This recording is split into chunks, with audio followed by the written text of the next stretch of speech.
শেষ ঠিকানা যদি 3.5 হাত মাটি হয়, তাহলে কিসের তো ক্ষমতার দাপট?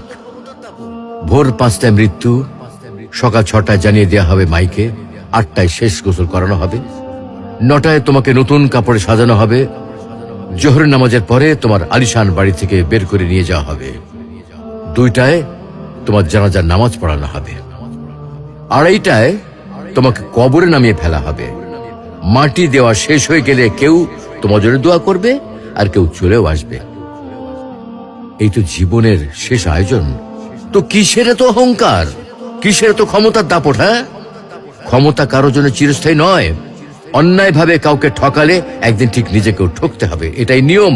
হ্যাঁ, এটাই নিয়ম। ভোরের সূর্যোদয়ের আলোতে যে পৃথিবী আলোকিত হয়, সন্ধ্যার সূর্যাস্তে তা আবার হারিয়ে যেত দেখি।